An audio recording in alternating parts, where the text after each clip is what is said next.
Hola a todos, bienvenidos al capítulo número 4 del podcast de La Forma del Patrimonio. Mi nombre es Santiago Sáenz, tu ingeniero de confianza, y hoy día nos acompaña una invitada absolutamente especial. Te quiero dar un gran aplauso a Carolina Pérez Datari. ¿Qué tal? Hola, encantada de estar aquí para hablar de nuestro patrimonio cultural. Me parece excelente. Yo en el capítulo 3 pensé que este podcast había alcanzado el cielo, pero hay un nuevo techo, que es la primera invitada con página de Wikipedia. Y yo creo que esto ya dejó pero la vara altísima para el resto de los invitados, que si no tiene página de Wikipedia, aquí no se presenta. Bueno, broma, yo también en algún minuto voy a tener que hacer la mía, pero va a tomar tiempo. Carolina Pérez Datari, bienvenida, la subsecretaria del Patrimonio Cultural. Estudios en Bachillerato en Ciencias Sociales y Humanidades. Luego, posteriormente, licenciatura en Letras con mención Lingüística y Literatura Hispánicas. Y luego, posteriormente, realizas un estudio de magíster en Inglaterra para especializarte entre varias cosas, pero una de ellas, participación ciudadana, ¿cierto? Sí, es un magíster en desarrollo. Harto estudio, harto trabajo. Y otra cosa que no mucha gente sabe, que también eres la presidenta del Consejo de Monumentos Nacionales. No es como doble pega, sino que es una pega que viene asociada junto con el cargo de subsecretaria de Patrimonio Cultural dentro del Ministerio de las Culturas, las Artes y el Patrimonio, ¿cierto? Exactamente. Un nombre así que ya que agotado de narrarlo todo, traté de memorizar lo más posible. Aquí hay muchas cosas que me interesan mucho. Inicialmente también, no solo el personal, sino el profesional, sino que también la persona me parece muy importante.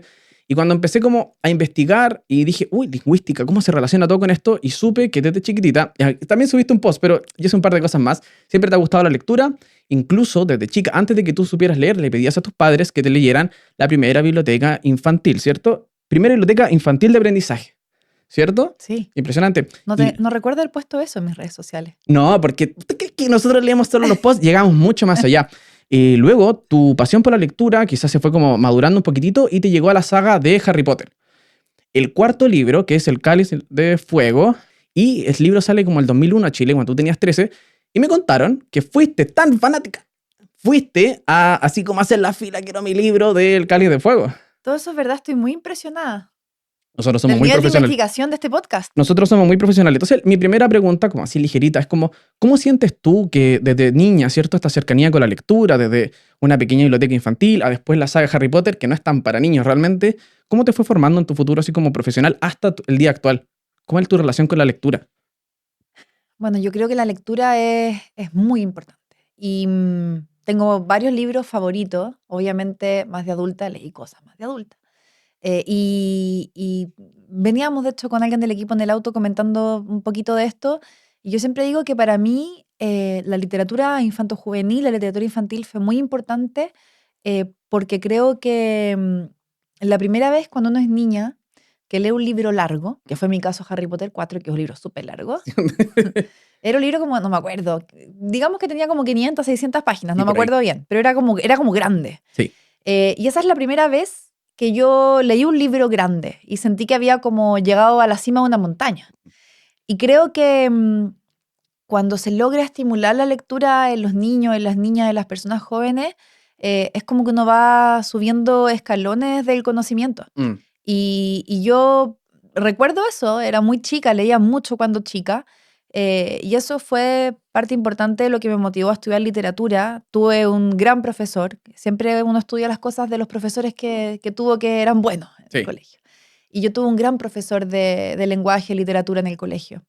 Y leí mucho. Pero bueno, luego en la universidad leímos muchísimo. Obviamente los grandes clásicos, la literatura universal, mucha literatura latinoamericana, el realismo español, que es algo que uno no lee mucho, pero yo encuentro que es maravilloso.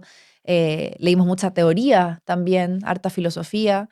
Y para mí la carrera de letra, que es lingüística y literatura hispánica, es una carrera que yo creo que me enseñó a pensar mucho. Y yo eso lo agradezco muchísimo. Creo que cuando uno...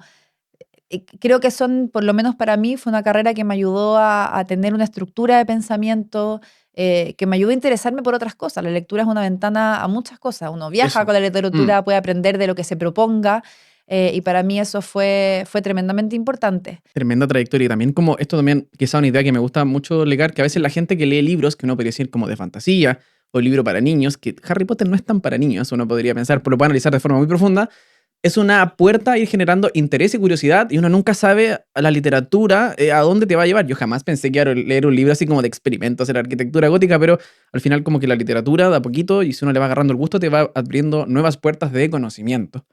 Entonces, esto es lo que es curioso, porque ¿te gusta Harry Potter? Dije, wow. Y después yo veo en internet tus redes sociales y está un día en las ruinas de Huanchaca, después está en el viaducto de Mayeco, después está en el Palacio Pereira, después está en el Palacio de la Moneda. Y yo creo que te falta tiempo y te gustaría tener más tiempo. Y yo para eso tengo dos soluciones. Una es que te reemplace eventualmente, lo cual es un verdadero problema. Y el segundo, como equipo de la Forma del Patrimonio, tenemos un pequeño presente que lo vas a ver y vas a decir, Yo sé pero lo que es. qué buena idea. Un Dios santo. giratiempo. Es un collar giratiempo que, bueno, ahí Sí. uno puede ver en la tercera película o el tercer libro de Harry Potter, permite un poco abordar cosas con el Lo quiero tiempo. mostrar. Mi jefa de gabinete anterior tenía un giratiempo en la oficina. Y era muy productiva, Era muy productiva. sospechosamente Sí, productiva. el de ahora también, Ajá. sospechosamente productiva. Así que ahora puedo competirle. Sí, no, yo creo que tenían un giratiempo como escondido dentro de la ropa. Bueno, entonces dentro de todas estas cosas que seguramente te Muchas toman... gracias. No, yo feliz, yo sabía. Dentro de todas estas cosas que te toman tiempo, imagino que uno de estos pilares centrales es el Consejo de Monumentos Nacionales. Y te quiero preguntar, como presidenta del Consejo de Monumentos Nacionales, que me imagino que hace muchas cosas, en términos sencillos, ¿cuál es la función de ese consejo? A mí me encanta hablar del Consejo de Monumentos Nacionales. Ujú. Es un tema muy debatido en prensa, ¿cierto? La sociedad ha debatido el último tiempo sobre el Consejo. Tú explicabas súper bien que quien es subsecretario o subsecretaria, por ley, ¿cierto? Es quien preside el Consejo de Monumentos. Y el Consejo de Monumentos este año cumple 100 años. Ujú. Es una institución muy antigua en Chile, muy republicana. Nace en 1925. Y a mí siempre me gusta explicar cómo inicia el Consejo de Monumentos Nacionales. Hay un antecedente que es bien interesante, que es la Conferencia Panamericana, que se hace en Chile en 1923, donde diferentes países hablan, ¿cierto?, de los diversos desafíos del mundo, ¿cierto?, Ujú. de América, que tienen que ver con la alimentación, con muchas cosas, con la naturaleza, con la educación. Y una de las cosas que se abordan en esa conferencia panamericana tiene que ver con el resguardo del patrimonio cultural de los pueblos. Nos parece evidente que hoy día no sea así, pero en esa época venía cualquier persona de cualquier país y se llevaba cierto patrimonio cultural Ujú. arqueológico. Tenemos casos de Moai, obviamente muy famosos, que salen del territorio nacional. Por lo tanto, el Consejo de Monumentos Nacionales tiene al centro de su creación eh, la idea matriz de que el patrimonio cultural, de que los patrimonios culturales son un bien público. Ajá. Nos pertenecen a todos y todas. Y ese es el corazón, ¿cierto?, de la creación del consejo. Un consejo que va evolucionando, se crea por un decreto, un DFL, un decreto por fuerza de ley. En el año 70 empieza, ¿cierto?, a regir la ley de monumentos nacionales, que es la ley actual, la que nos rige hoy día y que estamos trabajando por modernizar. Sí. Pero es súper interesante porque cuando uno revisa esa legislación se da cuenta de otro factor o otra idea matriz. La primera es que el patrimonio es de todos y todas, es un bien común. Y la segunda tiene que ver con que quienes deciden qué es el patrimonio cultural de un país Ujú. no es el gobierno de turno, no es un funcionario o funcionaria, es un espacio colegiado.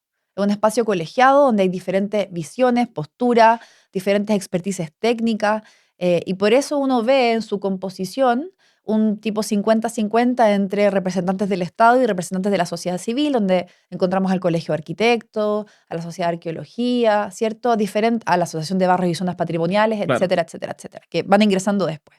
Y yo creo que eso es súper importante. Cuando hablamos de el rol que tiene, y uno revisa la ley actual, tenemos 5 categorías de protección. Ha ido cambiando ahora con la creación de el SBAP, que es el Servicio de Biodiversidad y Áreas Protegidas, que toma ya los elementos más de la naturaleza.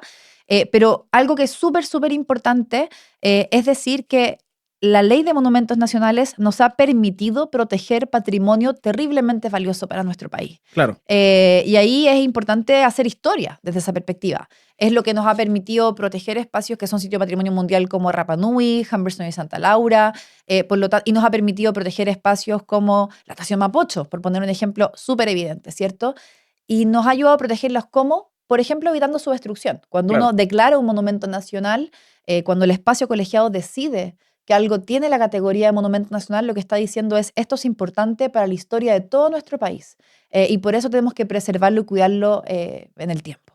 Entonces, me parece excelente. Y también bastante pionero en 1925, cuando un poco quizás la idea como más general de la protección de los monumentos históricos, obviamente hoy día utilizamos los patrimonios, surge así como con un poquito más de fuerza post Segunda Guerra Mundial. Entonces, antiguo. Y mientras paso a la segunda pregunta, bueno, está a puertas de cumplir 100 años, creo que es en octubre cumple el centenario. Me imagino que van a hacer una especie de celebración, si no tienen organizado, yo se los puedo presentar y a mí me importa que perdón que me meta, pero vestido de la mayor dignidad del cargo, por lo menos tenemos el segundo y último regalo, que vas a saber inmediatamente qué es lo que es, y vas a Tanto decir, regalo. yo voy a ir vestido así a esta futura gala. Te quiero hacer una nueva y una segunda pregunta relacionada al Consejo de Monumentos Nacionales. Es una corbata de Gryffindor. Me gusta, me siento como Hermione. Todo aquí ha sido muy bien pensado.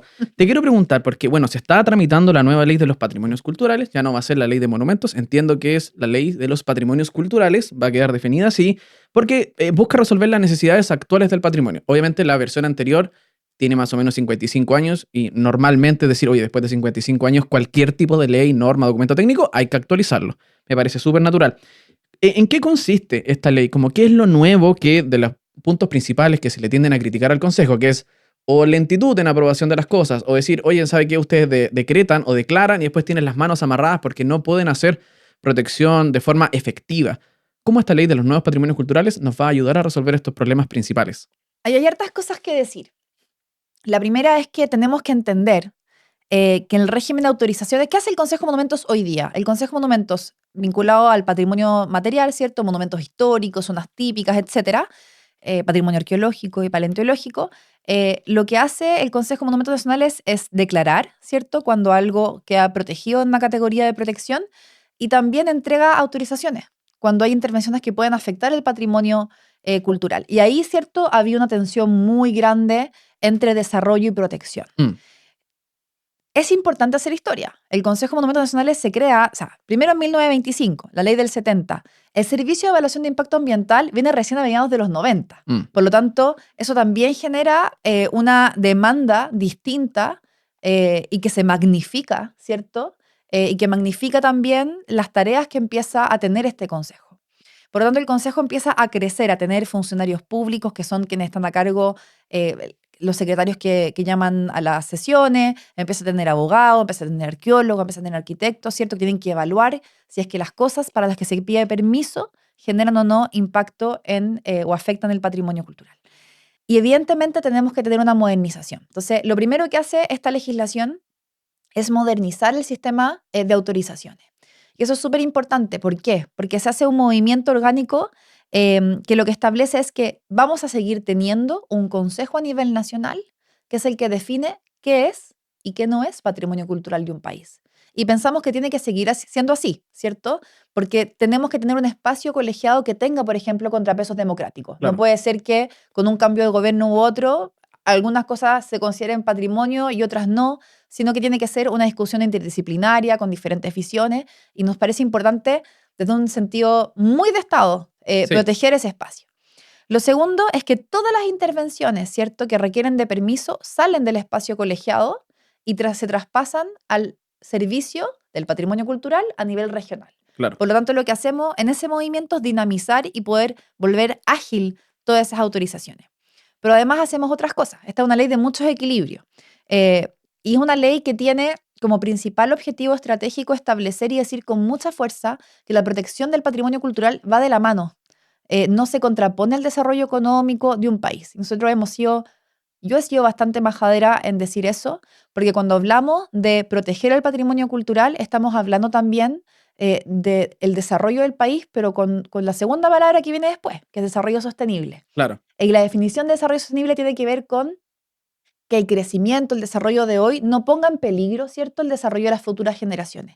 Creo que mencionaste una palabra bien importante, esta idea de el desarrollo y el patrimonio, que muchas veces en ciertos lugares de discusión se dice, mira, tú te estás preocupando tanto de la protección del patrimonio que estás dejando atrás o estás ralentizando el desarrollo económico. Generalmente tiende a tener ese como apellido final, pero muchas veces también se deja de lado esta idea de que el patrimonio es un motor del desarrollo y también es un proceso sinérgico, los dos tienen que ir creciendo de la mano.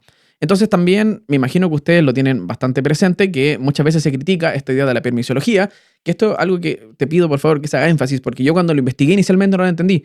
El Consejo de Monumentos Nacionales, supongamos que mantiene el nombre, no importa, el Consejo de Monumentos Nacionales va a crecer. Y también he visto por ahí que dicen, hey, van a volver la discusión mucho más engorrosa.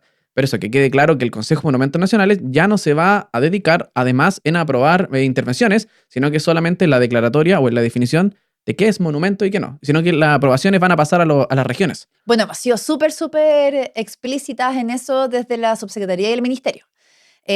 Toda persona que diga que el crecimiento del Consejo de los Patrimonios, el Consejo del Patrimonio Cultural, significa más tiempo en autorizaciones o permisos, está muy equivocado, porque lo que hacemos precisamente es sacar las autorizaciones del espacio colegiado y traspasarlas a nivel regional, que a veces nos confundimos a nivel nacional con la protección del patrimonio, porque como que alegamos Mm, y al mismo tiempo cuando pasa una 4x4 por un geoglifo en el norte, todos decimos, ¿dónde está el Estado? Esta es claro. la ley que protege nuestro patrimonio cultural. Es una ley muy importante y es una ley que también se hace preguntas no solamente sobre cómo entenderla de manera integral, entra con nuevas categorías, está la categoría de paisaje cultural, está la categoría también de sitio de memoria, una Sí. deuda histórica de este país, ¿cierto? Pero también tenemos diferentes incentivos para poder cuidar mejor el patrimonio, que sabemos que es una herramienta que muchas veces el Estado no tiene. Hemos vivido terribles pérdidas, como el mural de Nemesio Antunes declarado monumento histórico, el mural terremoto. Y tenemos muchos otros casos en donde el Estado no tiene las herramientas para entregarle incentivos a los privados para cuidar inmuebles que son patrimoniales, zonas típicas o zonas patrimoniales como establece esta ley. Por tanto, esta es una ley que también trae ciertos diferentes incentivos para que la ciudadanía pueda cuidar junto al Estado su patrimonio cultural. No es maravilloso. Bueno, hay que hacer hincapié. La ley de monumentos nacionales pone en el título lo que se considera, bueno, además que hay zonas típicas y otras cosas, es la ley de los monumentos. Y hoy en día es de los patrimonios porque entendemos que hay otros tipos también de protección. ¿Podrías explicar un poco como cuál es el beneficio para los privados de la nueva ley de patrimonio? Porque también uno de los temas recurrentes de la ley actual es como, no, me declararon mi casa monumento histórico, es un cacho. También esa es una discusión recurrente. Entonces, ¿cómo esta nueva ley podría como ayudar y evitar esos problemas? ¿Cómo es un incentivo también para el privado?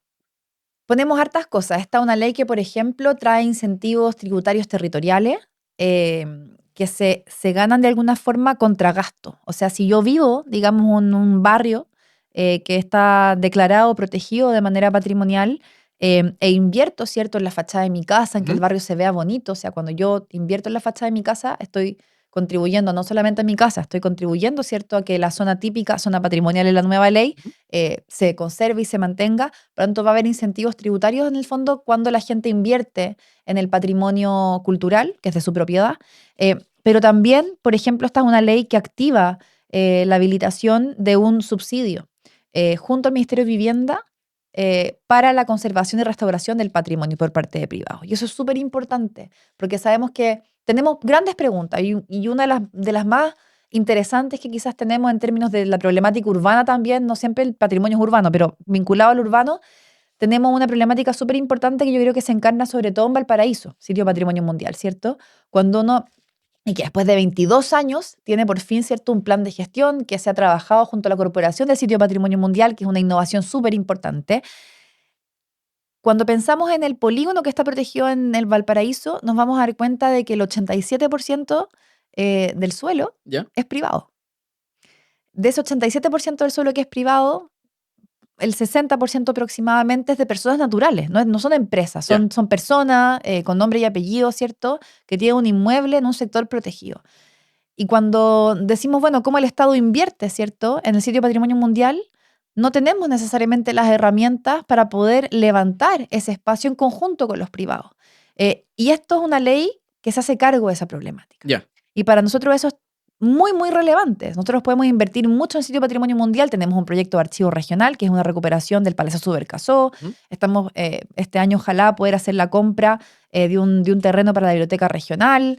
Acabamos, ¿cierto?, de comenzar hace poquitas semanas las renovaciones del Castillo San José en el sitio de Patrimonio Mundial, y eso es solamente el Ministerio de Cultura. MOP tiene proyectos, la Subdere también tiene proyectos, MIMBU tiene subsidios habitacionales dentro del polígono, pero es muy difícil que podamos recuperar o regenerar un espacio como ese si no trabajamos junto a los privados. Y para trabajar junto a los privados también tenemos que entregarles incentivos para levantar en conjunto ese sitio. Y esta ley nos entrega herramientas para hacer eso.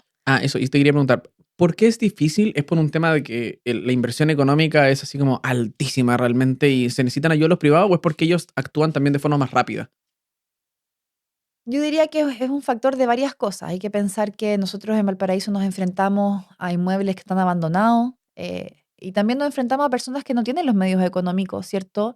Muchas veces para poder hacerse cargo de inmuebles que son muy valiosos Mm, y donde una pintura de fachada no es simplemente pintar una una No, fachada, no, no, ¿cierto? es caro. Sino que tiene que ver también muchas veces con la conservación, la restauración de la fachada. Y ahí el Estado tiene que estar presente. Y también tienen que estar presentes los privados. Pero es importante que también en términos jurídicos tengamos las herramientas. Y cuando nosotros trabajamos en esta propuesta legislativa, nos debatimos harto en torno a eso. O sea, cómo esta es una ley que nos permite al mismo tiempo, esto es una ley sobre todo de protección, ¿cierto? Que dice, bueno, cuáles son las cosas que yo voy a proteger como patrimonio cultural, pero al mismo tiempo entregue ciertas herramientas para poder hacerlo con mayor facilidad. Y creo que eso es muy, muy importante y es algo que esta ley, de ser aprobada, consigue. Así que hemos estado trabajando muchísimo en la Comisión de Cultura del Senado para poder ir votando, ¿cierto?, las diferentes indicaciones con la mayor rapidez posible. Claro, porque hay mucho que hacer y creo que eso es importante que la gente sepa que recuperar una fachada, y vamos a dejar de lado que obviamente no hay que solo recuperar la fachada, sino que el edificio completo, pero bueno, un paso a la vez, el proceso correcto de restauración es un proceso carísimo y toma tiempo porque uno quiere hacerlo bien y no simplemente que pasar con una Y puedes brocha. destruirla para siempre. O sea, También. puedes poner también en peligro un patrimonio cultural que es importante para muchas personas. Es una ley que cuando uno lo mira en términos macro, es una ley que tiene el espacio colegiado, que es el que declara, cómo las regiones ven los permisos. Sí, ¿Qué permisos vamos a hacer también más fáciles? Ya nosotros hoy día por ley, por ejemplo, cualquier persona que viva en el barrio Yungay, que está declarado, claro. ¿cierto? Está protegido, tiene que pedir permiso para podar un árbol. Esta es una ley que dice, ok, usted no tiene que pedir permiso para podar el árbol, y si usted tiene un plan de gestión del patrimonio, un plan Sí, de gestión patrimonial en su barrio, que establece de qué color va a pintar las fachadas, que establece cómo van a ser los carteles, que establece cómo va a resguardar, ¿cierto? Que ese espacio continúe teniendo ese valor histórico y esos atributos, usted va a poder dejar de pedir permiso y va a poder avisarnos, pero lo vamos a inspeccionar. Entonces, es una ley que genera muchos equilibrios en ese sentido y por eso nos gusta tanto la propuesta. No es porque la haya trabajado yo, claro, claro, no está bien, pero está bien. creo que una de sus virtudes es que allí donde el Estado entrega confianza a la ciudadanía, el Estado también tiene que asegurarse de cuidar el patrimonio cultural.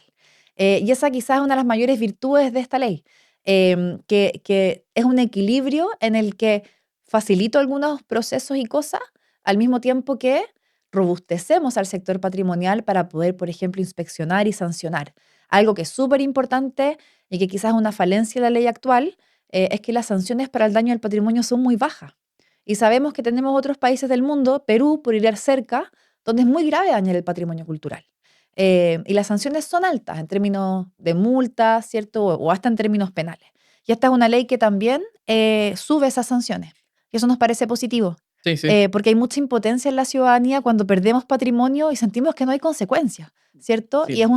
es un dolor nacional cuando perdemos parte de nuestra historia. Y esto también siempre lo repito, el patrimonio es un recurso no renovable.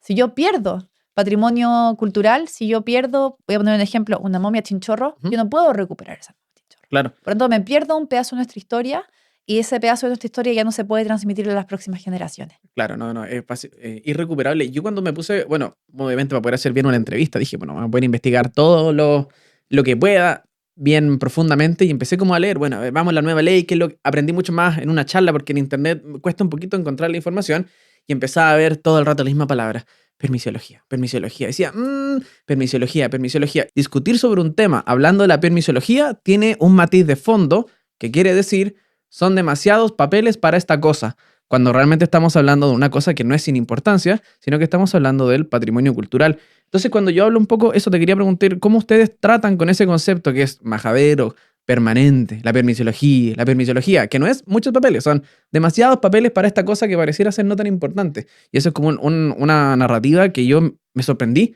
cuando lo estuve, investigué mucho tiempo y decía, todo el rato permisiología, permisiología, permisiología, decía, no, pues esto está mal. ¿Cómo lo tratan ustedes? ¿Cómo trabajan con esa información? Alguien lo dijo en prensa, pero yo no me acuerdo quién. Y yo estaba de acuerdo cuando lo leí, pero no me acuerdo quién lo dijo. Eh, yo trato de no usar tanto esa palabra permisología. Le digo régimen autorizatorio. Puede ser. Porque me parece un poquito denostativa. Sí.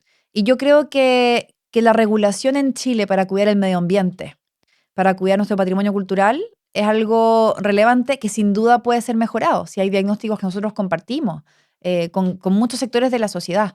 Pero no me gusta la forma denostativa de hablar de algo que me parece importante, que es Claro. cuidar algo que es relevante para todos quienes habitamos este país. Y yo creo que efectivamente y lamentablemente a veces la discusión sobre permisos o autorizaciones se va un poco a decir como aquí estamos protegiendo puras tonteras y en realidad no. Mm. Y es importante desmitificar, ¿ya? Cuando estoy pensando en metro y siempre doy el mismo ejemplo porque es muy bueno. En metro, en la línea 7, se encontraron los únicos hallazgos arqueológicos que nos cuentan que hubo humanos que vivieron en el territorio central de Chile, en la meseta Maipo-Mapocho, Ajá. en el Arcaico 1, que aquí ojalá ningún arqueólogo se enoje si lo digo mal, pero digamos que son 11.000, 12.000 años atrás. Ya. Hasta ese momento en que se encontró eso, no teníamos esa pieza del puzzle. O sea, no teníamos no teníamos pruebas de que había habido humanos en ese momento aquí, ni qué habían hecho, ni cómo habían vivido. Sí. Eso quizás no es una pirámide, pero es equivalentemente importante. Y quizás uno de los mejores ejemplos para poder respaldar aún más ese argumento es Monteverde. Monteverde es un hallazgo, un sitio arqueológico, ¿cierto? Ya que se encontró hace muchas décadas, pero que puso en duda en su momento la teoría del poblamiento tardío de América, la teoría de Clovis. Por lo tanto, es importante el patrimonio. Y Por no supuesto. tiene, ¿cierto?, que ser una momia egipcia Sí. para que lo consideremos importante. La pregunta es, para hacernos cargo de las críticas, porque yo creo que de hecho hay muchas críticas válidas, la pregunta es, ¿cómo distinguimos lo importante de lo que no? Y la pregunta es, ¿cómo convalidamos, ¿cierto?, compatibilizamos este recuerdo que es importante con necesidades urgentes para el país? Todos queremos que haya nuevos hospitales, que se construyan viviendas sociales para personas que llevan esperando muchos años, ¿cierto?, por tener su vivienda propia. Y todos queremos que el país se desarrolle. Y la pregunta que también de alguna forma responde a esta propuesta legislativa que estamos tramitando en el Senado es esa. ¿Cómo yo puedo compatibilizar ambas cosas? Lo que a mí no me gusta es cuando de alguna forma se caricaturiza el debate, Sí. porque creo que el debate que hay que hacerlo bien, ¿cierto? Y se dice, no, se encontraron botellas, o sea, Y alambres. alambres. Yo creo que hay que ser más respetuosos del trabajo que hacen funcionarios públicos que se han dedicado mucho tiempo a proteger el patrimonio cultural, que es algo valioso. Y creo que al mismo tiempo la institución debe asumir los desafíos que le presenta. O sea, este es un consejo que parte hace 100 años cuando no teníamos el nivel de inversión pública-privada que existe hoy día en Chile. Nosotros, por ejemplo, respecto al arqueológico, que es uno de los puntos centrales, cuando la gente habla con este término permisología, decimos, ok, vamos a entender que todo lo que se encuentre, que sea hasta la colonia, que de nuevo, esto varía en diferentes países. Hicimos análisis comparado, hay países que ponen años, hay países que ponen épocas, los países lo han abordado de diferentes formas. Va a ser sí o sí patrimonio, ¿cierto? Si yo encuentro un cántaro de aguita, eso indudablemente, ¿cierto? Debe ser protegido, indudablemente. Lo mismo que si encuentro fósiles de dinosaurios, digamos. Sí. O sea, indudablemente tengo que protegerlo, ¿cierto? Pero las cosas que vengan después, vamos a abrir la pregunta de cuáles son objetos arqueológicos y cuáles son patrimonio arqueológico. Nosotros, por ejemplo, relativo al arqueológico, decimos que hay un reglamento que defina cómo yo distingo. Claro, claro. Y ahí hacemos la distinción. Hay gente que nos ha dicho, uy, pero mejor hasta el republicano. Bueno, eso es parte del debate que tenemos en el Senado y yo creo que es un debate súper válido, ¿cierto? Sí. Porque las instituciones cambian y cuando nosotros decimos, bueno, 100 años del Consejo de Monumentos Nacionales, hemos debatido harto con el equipo cómo vamos a conmemorar. Hay hartas ideas muy, muy... Con la Con la corbata. corbata. Hay muchas ideas bien maravillosas. Yo creo que una que es súper interesante para mí es poder mostrar a la ciudadanía aquellas cosas que siguen existiendo porque el Consejo de Monumentos Nacionales las protegió y que podemos seguir disfrutando y no se destruyeron, ¿cierto? No construyeron algo encima porque se protegieron por ley. Claro. Y eso para mí es fundamental. Y cuando la gente, voy a ser aquí muy centralista porque yo vivo en Santiago, pero pasa también en diferentes lugares de Chile, cuando la gente repleta el centro, ¿cierto? Para el Día de los Patrimonios, bueno, son zonas típicas protegidas. Es raro, o sea, no es contraintuitivo, que ya lo hemos visto durante 20 y tantos años, pero el día del... Ahora son días, pero bueno, cuando se empieza el sábado, como que la ciudad se repleta y uno dice, pero yo no tengo otro evento en mi mente donde se replete tanto la ciudad como para el Día de los Patrimonios. Es impresionante. Y yo creo que hay una sensación también de... Por eso digo que es tan interesante. Bueno, y esta ley de alguna forma protege eso. Y por eso digo que es una ley de equilibrios, Mm, ¿cierto? Es una ley de muchos equilibrios. O sea, cómo yo puedo hacer una ley que agilice ciertos procesos al mismo tiempo de que tengo absoluta seguridad de que esto no va a poner en peligro nuestro patrimonio cultural. claro. Y esa es la propuesta que hicimos y yo creo que ahí la invitación es a debatir con esa honestidad intelectual. Decir, mira, en realidad lo que se encontró en la línea 7 del metro son cosas súper importantes. Y las botellas famosas que se encontraron en otro pique de metro en realidad son una cervecería de finales del siglo XIX. O sea, no son cosas de la semana pasada. ¿Cuán importantes son? Es algo que podemos debatir, pero tenemos que debatirlo con honestidad intelectual. Y yo creo que eso es súper importante. Tenemos mucho patrimonio declarado, ya saliendo del arqueológico, que es importante aún siendo bien contemporáneo. Pensemos en todos los sitios de memoria de nuestro país que están declarados, que fueron Sí. centros de detención y tortura, que se declaran, ¿cierto?, hoy día bajo la categoría de monumento histórico. Son lugares tremendamente importantes. Cuando hablamos de patrimonio, tenemos que ser capaces de decir, no son solamente las cosas súper antiguas. Son cosas que sean de relevancia también cultural y que queramos resguardar para el futuro. Yo creo que ahí hay muchos, muchos ejemplos que van más allá, porque estamos muy acostumbrados a pensar en fuertes, en arquitectura, que Sí. son cosas súper valiosas, que tenemos que proteger y están muchas protegidas, pero también estamos hablando de las historias de la comunidad. Y yo creo que ahí hemos ido también levantando procesos que han sido interesantes, por ejemplo, con la declaratoria de el archivo de Justicia Espada Acuña, primera mujer ingeniera de Chile, funcionaria pública de empresas de ferrocarriles del Estado, una historia que hay que proteger, que tiene que ser contada.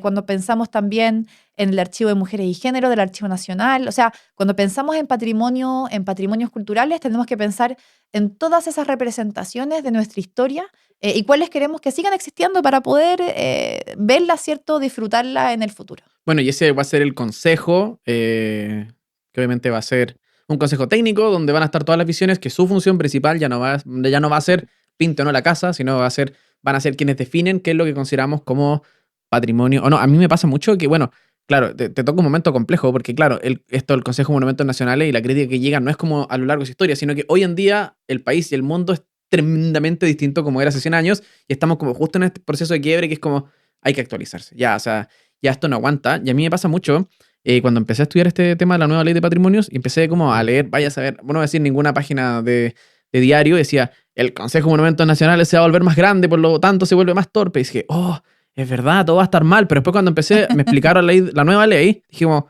esta se hace bastante sentido.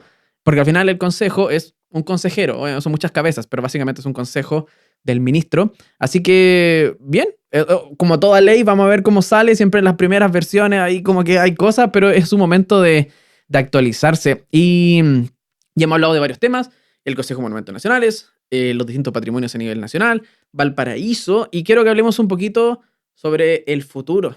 Un futuro próximo. Este capítulo se va a demorar un par de días en salir.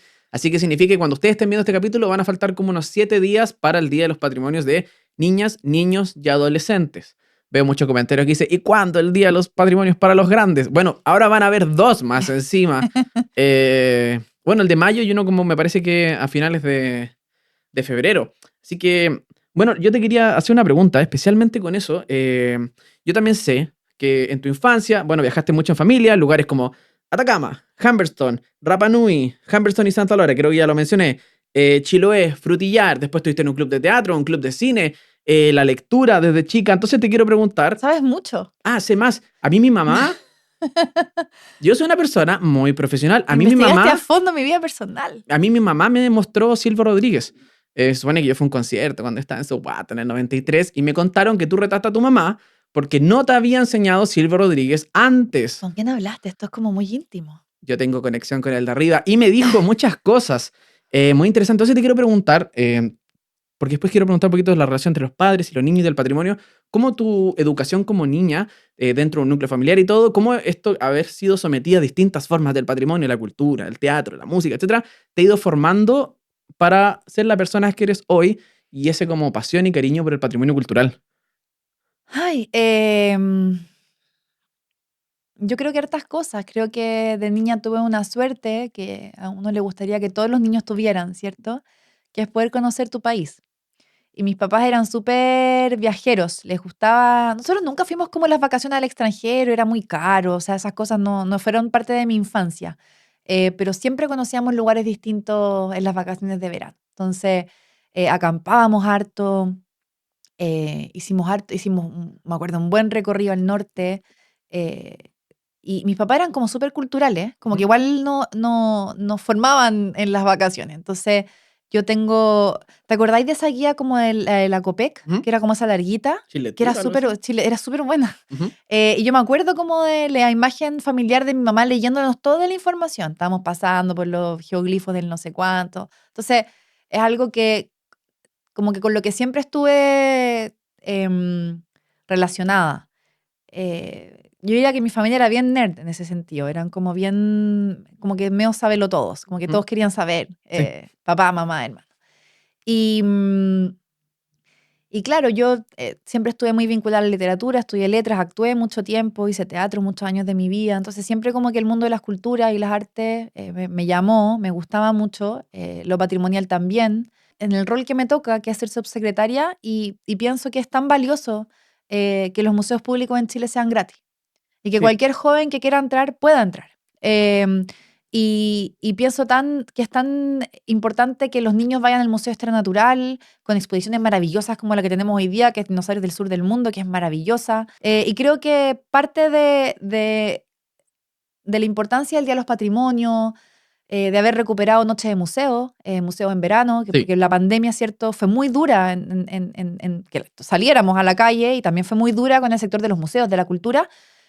Para nosotros era súper importante y era importante no solamente porque es un momento del año, es también es un activador de mucha gente que nunca va al Bellas Artes Sí. y va para el Día del Patrimonio. Y yo me acuerdo que una vez me puse en la fila y dije, ¿usted sabe que es gratis todo el año? Y la Sí. gente decía, ¡oh, no tenía idea! Entonces es como, es importante porque acerca a la ciudadanía algo que es suyo. Si el Museo de Bellas Artes es de todos nosotros y es un mundo por descubrir y pasan cosas maravillosas allá adentro, a diferencia de la educación formal. Ujú. Los museos y las bibliotecas públicas son un lugar donde yo pudiera aprender desde que nazco hasta que muero. Y lo puedo hacer gratuitamente. Y Claro. es mi derecho a hacerlo. Entonces, porque las niñas y los niños en general no van a ir a los sitios para el Día de los Niños, sino que los van a llevar los papás. Y esto es para los papás. Eh, Decir, oye, yo llevé a mi niño en mayo. ¿Qué es lo que puedo esperar distinto ahora que lo como fue antes? Hartas cosas. Eso. Hemos trabajado mucho por potenciar el Día de los Patrimonios de los Niños, Niñas y Adolescentes. Esto lo partimos el primer año gobierno, el 2022. A mí me tocó llegar, lo dijiste bien, cumplo el próximo mes, cumplo 3 años. Ah, Es mi cumpleaños de subsecretaria. Pero llegamos y como yo había trabajado en la DIVAM, me acordaba. claro, Decía, oye, pero en ese momento existían museos de medianoche, no se llamaba Noche de Museos, estaban claro. museos de medianoche, bueno, el Día de los Patrimonios.